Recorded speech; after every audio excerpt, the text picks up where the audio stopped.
Hello friends, welcome to சுவை தேடி. இன்றைக்கி நம்ம சேனலில் நிறைய பேர் ரிக்வெஸ்ட் பண்ணி கேட்ட சாரீ ப்ரீப்ளீட்டிங் வீடியோ தான் பார்க்க போகிறோம். எல்லாருக்குமே சாரியை ரொம்ப பர்ஃபெக்டாக கட்டணுன்ற ஆசை இருக்கும். அதுவும் சில்க் சாரீலாம் பார்த்திங்கன்னா கட்டுறதுக்கே கஷ்டமாக இருக்கும். ஒழுங்காகவே இந்த ஃப்ளீட்ஸ்லாம் படியாது. ஸோ இந்த மாதிரி நம்ம ப்ரீப்ளீட் பண்ணுறனால நம்மளோட சாரீ ரொம்ப பர்ஃபெக்டாகவும் பார்க்க ரொம்ப அழகாகவும் இருக்கும். ஸோ வாங்க எப்படி பண்ணுறதுன்னு பார்க்கலாம். ஃபஸ்ட்டு இந்த சாரியோட முந்தானி இருக்குது பார்த்திங்களா, அதை இந்த மாதிரி உல்ட்டாவாக ஆப்போசிட் சைடில் போட்டுக்கணும். ஸோ இது மாதிரி நம்ம போட்டுட்டு ஃபஸ்ட்டு ஃப்ளீட் மட்டும் உங்களுக்கு என்ன சைஸ் வேணுமோ, இப்போ நீங்கள் கொஞ்சம் பெருசாக வைக்கணும்னு நினச்சிங்கன்னா பெருசாக வச்சுக்கலாம், சின்னதாக வைக்கணும்னு நினச்சிங்கன்னா சின்னதாக வச்சுக்கலாம். ஸோ இந்த ஃபஸ்ட்டு ஃப்ளீட் மட்டும் நீங்கள் என்ன சைஸ் விரும்புகிறீங்களோ அதை வச்சுட்டு இந்த மாதிரி நல்லா அயர்ன் பண்ணிக்கோங்க.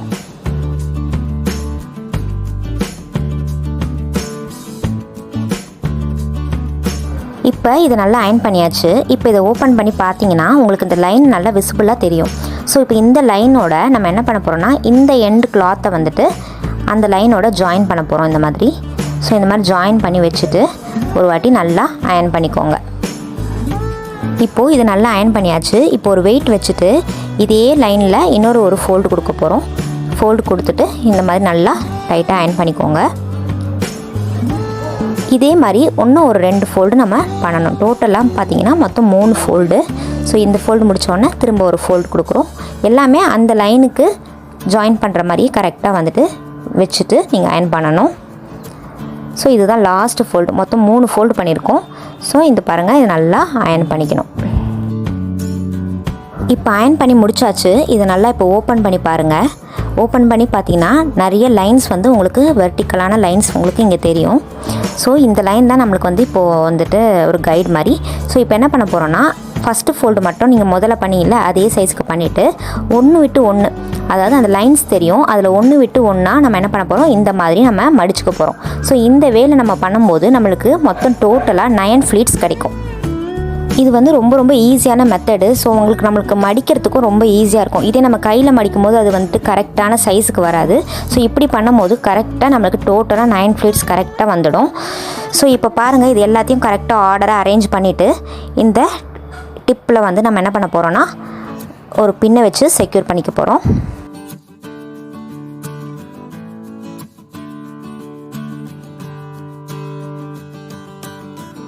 நெக்ஸ்ட் இந்த ப்ளீட்ஸை நம்ம இப்போ அயர்ன் பண்ண போகிறோம். ஸோ ஒரு வெயிட்டை நல்லா வச்சுக்கோங்க அந்த எண்டில் வச்சுட்டு, இப்போ நம்ம ஆல்ரெடி நம்ம ப்ளீட்ஸை மெஷர் பண்ணி வச்சுருக்கோம்ல, ஸோ அதையே நம்ம ரெஃபரன்ஸாக வச்சு கொஞ்சம் கொஞ்சமாக கீழே அதையே ஆர்டராக அரேஞ்ச் பண்ணிகிட்டே போக போகிறோம்.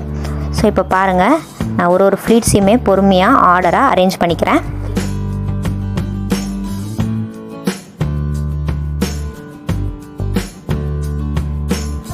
இப்போ இது நல்லா நம்ம நீட்டாக அரேஞ்ச் பண்ணியாச்சு. இப்போ இன்னொரு பின் வச்சு நம்ம என்ன பண்ணலான்னா இந்த இடத்துல பின் பண்ணிக்கலாம். பின் பண்ணிவிட்டு இதை நல்லா அயர்ன் பண்ணிக்கணும். நான் இதில் அயர்ன் பண்ணுறதை காமிக்கல, ஸோ நீங்கள் நல்லா அயர்ன் பண்ணிக்கோங்க. ஸோ இப்போ துணியை கொஞ்சம் மேலே போட்டுட்டு என்ன பண்ண போகிறோன்னா இதே மாதிரி திரும்ப அரேஞ்ச் பண்ண போகிறோம். திரும்ப இந்த ப்ளீட்ஸை நல்லா நீட்டாக ஆல்ரெடி இருந்த அந்த லைனுக்கே ஏற்ற மாதிரி அரேஞ்ச் பண்ணிக்கோங்க. ஸோ இந்த மாதிரி அரேஞ்ச் பண்ணி நம்ம என்ன பண்ண போகிறோன்னா வேறு டிஸ்டன்ஸில் பின் பண்ணிக்க போகிறோம். ஸோ இந்த மாதிரி அரேஞ்ச்மெண்ட் எவ்வளோ தூரத்துக்கு பண்ணணும்னு பார்த்தீங்கன்னா நம்ம முந்தானியோட லென்த் இருக்குது பார்த்தீங்களா, அந்த லென்த் எவ்வளோ வேணுமோ அந்த அளவுக்கு நீங்கள் பண்ணி ஃபைனலாக ஒரு பின் குத்திக்கணும். ஸோ இப்போ நான் இந்த அளவுக்கு லென்த் எடுத்திருக்கேன். இப்போ நீங்கள் லாஸ்ட்டாக குத்தின பின்னை உங்கள் ஷோல்டர் கிட்ட வச்சுட்டு லென்த் கரெக்டாக இருக்கா அப்படின்றத நீங்கள் இப்போ செக் பண்ணிக்கணும். ஸோ நான் எடுத்துருக்கிறது நல்லா லென்த்தியாகவே எடுத்திருக்கேன். ஸோ உங்களுக்கு இன்னும் ஷார்ட்டாக வேணும்னா நீங்கள் அதுக்கேற்ற மாதிரி நீங்கள் எடுத்துக்கலாம்.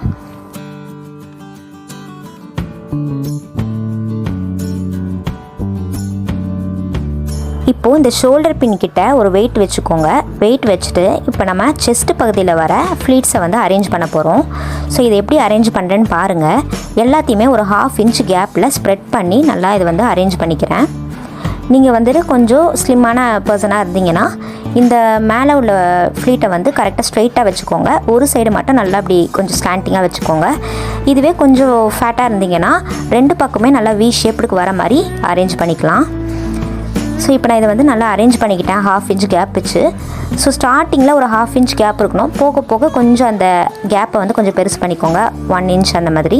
ஸோ இப்போ ஒரு வெயிட் வச்சுட்டு நம்ம என்ன பண்ணிக்கலாம், நல்லா அயர்ன் பண்ணிக்கலாம்.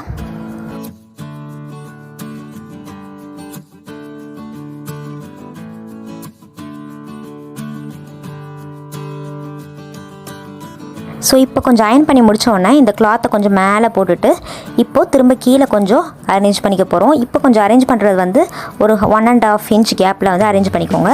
ஸோ ஸ்டார்டிங் 1/2 இன்ச் இருக்கணும், போக போக 1 இன்ச், 1.5 இன்ச், 2 இன்ச்சுன்னு இப்படியே கொஞ்சம் கொஞ்சமாக அந்த இன்ச்சை வந்து கொஞ்சம் பெருசு பண்ணிக்கிட்டு நீங்கள் அரேஞ்ச் பண்ணிக்க போகிறீங்க. ஸோ இந்த மாதிரி அரேஞ்ச் பண்ணி அயன் பண்ணிக்கணும்.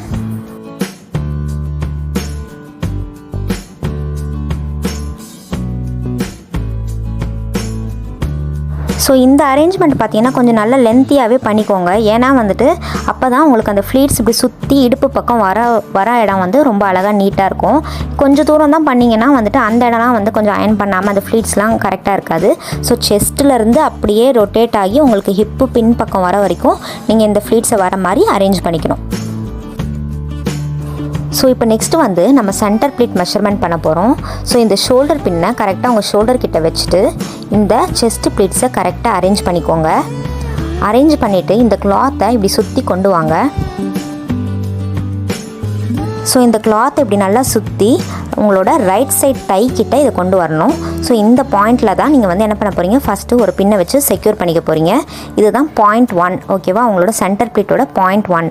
ஸோ இங்கே ஒரு பின் குத்தி நம்ம வந்து ஒரு ரெஃபரன்ஸ்க்காக பின் குத்திக்கிறோம். பாருங்கள், திரும்ப சொல்கிறேன், இந்த மாதிரி சுற்றி இந்த கிளாத் வந்து ரைட் சைடோட தையோட இந்த பக்கம் வரணும். ஸோ அங்கே ஒரு பின் குத்திக்கிறோம். ஸோ இப்போ நம்ம பாயிண்ட் 2 எடுக்க போகிறோம். நீங்கள் ஒல்லியான பர்சனாக இருந்தீங்கன்னா இங்கேருந்து ஆரம்பிக்கணும். இதே வந்து குண்டாக இருந்தீங்கன்னா சென்டர்லேருந்து ஆரம்பிச்சுக்கோங்க. இப்போ நான் வந்து இந்த எண்டுலேருந்தே ஆரம்பிக்கிறேன். ஒரு ரவுண்டு இப்படி சுற்றி கொண்டு வாங்க. ஸோ இப்படி சுற்றி கொண்டு வந்துட்டிங்கன்னா சென்டரில், அதாவது உங்கள் ஹிப்போட சென்டரில் வர பாயிண்ட்டை வந்து நம்ம மெஷர் பண்ணி அதுதான் நம்மளோட பாயிண்ட் 2 எடுத்துக்க போகிறோம். ஸோ இப்போ நான் இங்கே தான் வந்து இன்னொரு பின் குத்தி பாயிண்ட் 2 எடுத்துக்கிறேன். ஸோ எப்படின்னு பார்த்தீங்கன்னா ஃபஸ்ட்டு வந்து ஒரு ரவுண்டு சுற்றி அதோட பாயிண்ட் வந்து சென்டரில் வரணும். ஸோ இந்த சென்டர் பாயிண்ட்டை வந்து நம்ம என்ன எடுத்துக்கிறோம், பாயிண்ட் 2 எடுத்துக்கிறோம். இப்போ நம்ம பின் பண்ணியிருக்க இந்த பாயிண்ட் 1, பாயிண்ட் 2க்கு நடுவில் உள்ள அந்த கிளாத்து தான் நம்ம சென்டர் ப்ளீட்ஸ் எடுக்க போகிற அந்த பார்ட்டு. ஸோ இப்போ ஃபஸ்ட்டு எடுத்த பாயிண்ட் 1லேருந்து நீங்கள் என்ன பண்ண போகிறீங்கன்னா இந்த ஃப்ளீட்ஸை இப்படி அரேஞ்ச் பண்ண ஆரம்பிச்சுக்கோங்க. ஸோ இந்த மாதிரி நம்ம பொறுமையாக அரேஞ்ச் பண்ணிக்கலாம். ஸோ இந்த அரேஞ்ச்மெண்ட்டுக்கு வந்து சின்ன ஃப்ளீட்ஸாக வைக்கணும், பெரிய ஃப்ளீட்ஸாக வைக்கணும்லாம் எதுவும் கிடையாது. உங்களுக்கு எப்படி வைக்கணுமோ அந்த மாதிரி நீங்கள் வச்சுக்கலாம்.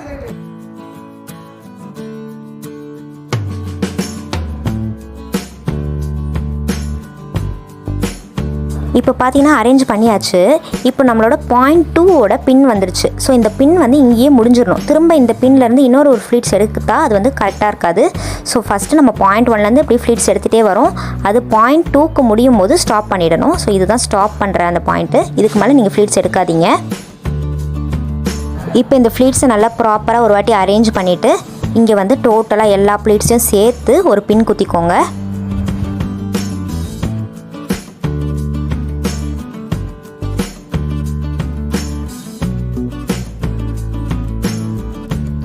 ஸோ இப்போ நம்ம எடுத்துருக்க அந்த சென்டர் ப்ளீட்ஸை இந்த மாதிரி டேபிள் மேலே போட்டுக்கோங்க. ஸோ இந்த மாதிரி டேபிள் மேலே போட்டுட்டு 1/2 இன்ச் கேப்பில் இது நல்லா அரேஞ்ச் பண்ணிக்க போகிறோம். ஸோ எதுக்காக இப்படி பண்ணுறோன்னு பார்த்தீங்கன்னா, நீங்கள் இப்போ எல்லாத்தையுமே ஒரே இடத்துல பின் பண்ணியிருந்தீங்கன்னா நம்ம வந்து ஹிப்புக்குள்ளே இன் பண்ணும்போது ரொம்ப குண்டாக தெரியும், வயிறு குண்டாக இருக்க மாதிரி இருக்கும். ஸோ அப்படி இல்லாமல் இருக்கிறதுக்கு தான் இந்த மாதிரி நம்ம பண்ணுறோம். ஸோ இப்படி பண்ணால் ப்ளீட்ஸும் பார்க்க கீழே வரைக்கும் ரொம்ப அழகாக அரேஞ்ச் ஆகியிருக்கும். ஸோ இந்த மாதிரி நான் 1/2 இன்ச் கேப்பில் அரேஞ்ச் பண்ணி இந்த பின்னை வந்து திரும்ப குத்தியிருக்கேன். குத்திட்டு இதே மாதிரி கொஞ்சம் தூரம் அப்படியே இன்ச் அப்படியே கரெக்டாக 1/2 இன்ச் கேப்லேயே வச்சு திரும்ப ஒரு சென்டரில் ஒரு பின் குத்திக்கோங்க. ஸோ இங்கே குத்திட்டு திரும்ப அதே மாதிரி 1/2 இன்ச் கேப்பில் அரேஞ்ச் பண்ணிவிட்டு கீழே ஃபைனலாக ஒரு பின் குத்திக்கோங்க. ஸோ இப்போ நான் குத்துனது உங்களுக்கு புரியும்னு நினைக்கிறேன். ஸோ ஸ்டார்டிங்லேருந்து கீழே எண்டு வரைக்கும் இதே மாதிரி 1/2 இன்ச் கேப் வச்சு 3 இடத்துல நம்ம பின் பண்ணிக்கிறோம்.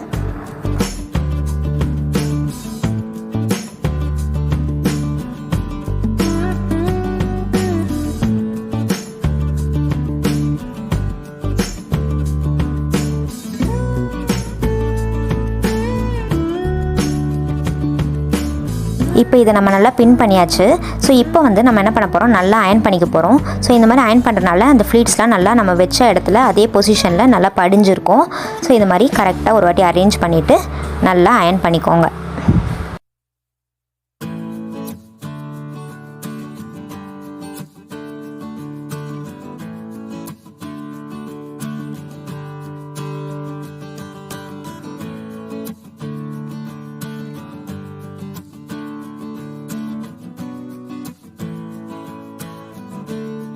இப்போ நம்ம எடுத்து அந்த சென்டர் பீட்ஸை இந்த மாதிரி டேபிளில் போட்டுக்கிறோம். ஸோ டேபிளில் போட்டுட்டு இந்த கீழே உள்ள கிளாத்தை அப்படியே உல்ட்டா பக்கமாக நம்ம அப்படியே போட போகிறோம். ஸோ இந்த மாதிரி மேலாக்க போட்டுக்கோங்க. போட்டுட்டு இந்த ஃப்ளீட்ஸை இப்படி கரெக்டாக அரேஞ்ச் பண்ணிக்கோங்க. ஸோ அரேஞ்ச் பண்ணி ப்ராப்பராக கொஞ்சம் அரேஞ்ச் பண்ணிக்கோங்க. அரேஞ்ச் பண்ணிவிட்டு இப்போ நம்ம ஃப்ரண்ட்டில் போட்டோம் பார்த்தீங்களா, அந்த கிளாத்தை திரும்ப அகைன் நம்ம எடுத்து இந்த சைடாக போட போகிறோம். பாருங்கள், இப்போ நான் ஃபஸ்ட்டு ஒரு கிளாத் அப்படி முன்னாடி போட்டேன்ல, அந்த கிளாத்தை திரும்ப இப்படி எடுத்து ஃப்ரண்ட் சைடாக ட்ராக் பண்ணி கொண்டு வர போகிறோம். ஸோ இப்போ இந்த மாதிரி நீட்டாக அரேஞ்ச் ஆகிடுச்சு. இதை நல்லா ஒரு வாட்டி அயன் பண்ணிக்க போகிறோம். ஸோ இப்போ இதை அயன் பண்ணி முடிச்சதுக்கப்புறமா கீழே உள்ள எக்ஸ்ட்ரா கிளாத்தை இதே மாதிரி நம்ம என்ன பண்ண போகிறோம், ஃபோல்டு பண்ணிக்க போகிறோம். ஸோ இது வந்து கிட்டத்தட்ட ஒரு 3 ஃபோல்டு வரும். ஸோ இந்த 3 ஃபோல்டு பண்ணிவிட்டு இந்த மாதிரி நல்லா அயன் பண்ணிக்கோங்க.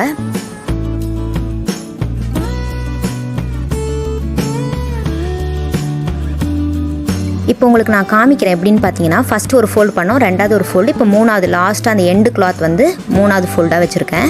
இப்போ கீழே வந்து நம்மளோட முந்தாணி அயன் பண்ணோம் பார்த்தீங்களா, அந்த பார்ட் இருக்குது. ஸோ அதை உங்கள் தோல் மேலே போட்டுக்கிட்டு அதை வந்து நம்ம இந்த மாதிரி ஒன்று ஒரு ஃபோல்டு கொடுக்குறோம். ஸோ மொத்தமாக கீழே உள்ள கிளாத் ஒரு 3 ஃபோல்டு, இப்போ இந்த முந்தாணிலேருந்து வர இது வந்து ஒரு ஃபோல்டு வரும். ஸோ இந்த நம்ம ஷோல்டர் பின்னை இந்த இடத்துல கரெக்டாக பார்த்துக்கோங்க. அதை விட எக்ஸ்ட்ராவாக வரக்கூடாது. அந்த ஷோல்டர் பின்னும் இந்த ஃபஸ்ட்டு ஃப்ளீட்டோட லென்த்துக்கு இருக்கான்னு பார்த்துட்டு மிச்சம் உள்ள உள் பக்கம் உள்ள துணியை எல்லாத்தையுமே இந்த ஃப்ளீட்ஸ்க்குள்ளேயே அந்த ஃபோல்டிங்குள்ளேயே அரேஞ்ச் பண்ணுற மாதிரி பார்த்துக்கோங்க. ஸோ இது வந்து கொஞ்சம் கஷ்டமாக தான் இருக்கும். கொஞ்சம் நீட்டாக இதை வந்து நம்ம அரேஞ்ச் பண்ணிக்கணும்.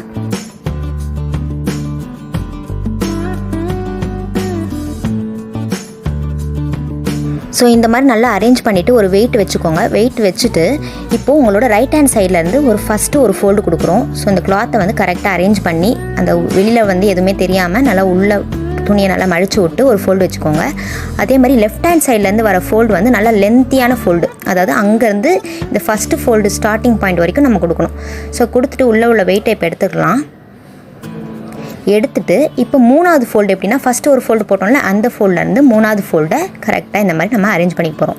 ஸோ முந்தாணி வந்து இப்போ என் தோல் மேலே தான் இருக்குது. ஸோ அதை வந்து ஃபைனலாக நம்ம என்ன பண்ண போகிறோம், இந்த ஃபோல்டிங்லாம் கொடுத்து முடிச்சதுக்கப்புறம் அந்த முந்தாணியில் உள்ள துணியை ஃப்ரண்ட்டில் இந்த மாதிரி அரேஞ்ச் பண்ண போகிறோம். ஸோ இப்போ பார்த்தீங்கன்னா உங்களுக்கு வந்து அந்த மெஷர்மெண்ட் நம்ம அந்த ஷோல்டர் பின்னை வச்சு எடுத்தோம்ல, அதனால் அது கரெக்டாக அந்த பொசிஷன்லேயே வந்துடும், எக்ஸ்ட்ராவாக வராது. இப்போ இன்னும் கிளியராக காமிக்கிறேன். இப்போ இந்த துணியை தான் நான் இப்போ இப்படி ஃப்ரண்ட்டில் போடுறேன். ஸோ ஃப்ரண்ட்டில் போட்டு இந்த மாதிரி நல்லா கொஞ்சம் அரேஞ்ச் பண்ணிக்கோங்க. அரேஞ்ச் பண்ணிவிட்டு இந்த எக்ஸ்ட்ரா உள்ள அந்த முந்தாணி துணியை இப்படி ஒரு ரோல் பண்ணிவிட்டு எக்ஸ்ட்ரா துணியை இந்த மாதிரி நல்லா மடித்து உள்ளே ஒரு கேப் இருக்கும், அந்த கேப்புக்குள்ளே இதை வந்து நல்லா சொருவி விட்டுறணும்.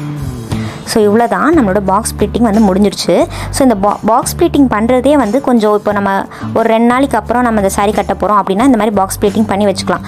இல்லைனா நீங்கள் இன்ஸ்டண்ட்டாக கட்டுறதா இருந்தீங்கன்னா உடனே இந்த மாதிரி ஃப்ளீட்ஸை எடுத்துகிட்டு உடனே நீங்கள் கட்டிக்கலாம். ஸோ இது வந்துட்டு நம்மளுக்கு ஒரு ஈஸியான மெத்தடு.